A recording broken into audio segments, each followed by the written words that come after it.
Hi నమస్తే అందరికీ. నేను బ్రదర్ షఫీ గారిని ఒక క్వశ్చన్ అడగాలనుకుంటున్నా. అయితే క్వశ్చన్ ఏంటంటే, మొన్న రీసెంట్గా ఏం జరిగిందంటే, బంగ్లాదేశ్లో ఒక హిందూ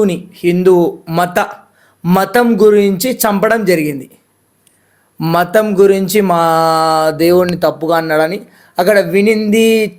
ఏది వీడియో అయితే బయటికి రాలేదు, ఇట్లా అన్నాడు ఆ విషయాలు అయితే. కానీ అక్కడ ఉన్న ప్రజలు చంపేసినారు. చంపడం కరెక్టా తప్ప? ఒకటోది ఆన్సర్ ఇవ్వండి. రెండోది ఏంటిదంటే, బైబిల్లో ఉన్న యేసుక్రీస్తుని మా గ్రంథం తప్ప వేరే వాళ్ళు ఎవరు ఆయన పుట్టుక పరిశుద్ధం అని వాటన్నిటిని మేము ఒక్కటే నమ్ముతాము అని అన్నారు. అదే బైబిల్లో ఉన్నటువంటి యేసుక్రీస్తు ఏమని మాట్లాడిండు? ప్రతి ఒక్కరిని క్షమించి ప్రతి ఒక్కరి పాపంలో నిమిత్తమై నేను శరీరధారిగా వచ్చి మరణించి తిరిగి లేస్తా మూడో దినమున. ఆయనకు మరణమే లేదు. అయితే ఆయన చెప్పిన మాటను విశ్వసించి ఒకవేళ నడుచుకుంటున్నటువంటి క్రిస్టియన్ సహోదరులు, క్రిస్టియన్ ఎవరైతే ఉన్నారో వాళ్ళు కరెక్టా? అదే మతం గురించి చంపబడినట్లయితే ఓన్లీ మతం గురించి అట్లా చంపడమే కరెక్టా, లేదంటే దేవుణ్ణి అవన్నారు ఇవన్నారని అట్లా చంపడం కరెక్టా తప్ప? ఒకటోది పాయింట్ అంటే, ఇప్పుడు గ్రంథంలో ఉన్నట్టు చాలా విషయాలు ఉంటాయి. చాలా అంటే నీ నీ నీ చూపు బాగుండాలి, నువ్వు నడవడిక బాగుండాలి, నువ్వు ఇంకొకరిని ప్రేమించాలి, చాలా చాలా మంచి విషయాలు ఉంటాయి. ఇవన్నీ ప్రతి ఒక్కరూ పాటిస్తున్నారా, లేదంటే ఓన్లీ కొన్ని విషయాలను పాటించి కొన్ని విషయాలను పాటించట్లేదా? దీనికి ఆన్సర్ చెప్పాలి.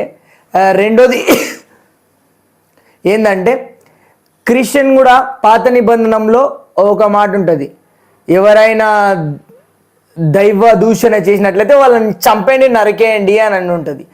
మళ్ళీ వాళ్ళు ఇప్పుడు బోధ చేస్తారు, ఆడికి వెళ్ళి సువార్త ప్రకటిస్తుంటారు. వాళ్ళని కొట్టినా తిట్టినా తన్నులు తినుకుంటా మా దేవుడు గొప్ప అది ఇది అని చెప్పుకుంటూ ఉంటున్నారు. వాళ్ళు కరెక్టా, లేదంటే వాళ్ళు తిరగబడి ఎదుటి వాళ్ళని చంపి నరికేయడం కరెక్టా?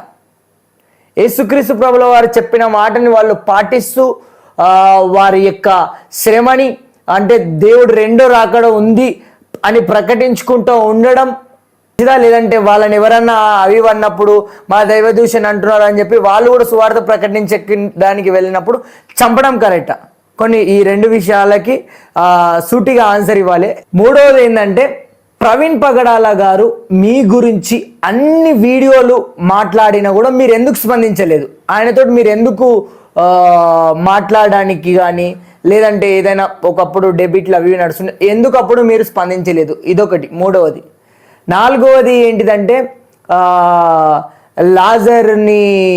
లాజర్ విషయంలో, మార్త విషయంలో మీరు ప్రవక్త అన్నది మార్త అని కొన్ని లైన్లనే మీరు చెప్పినారు. కానీ దాని తర్వాత మార్త మరణించిన లాజర్ని యేసుక్రీస్తు వచ్చి లాజర్ నువ్వు లేచిరా అని అన్నప్పుడు మార్త స్పష్టంగా తెలియజేస్తుంది, మీరు దైవ కుమారుడు యేసుక్రీస్తు, మా కోసం వచ్చిన లోక రక్షకుడు అని.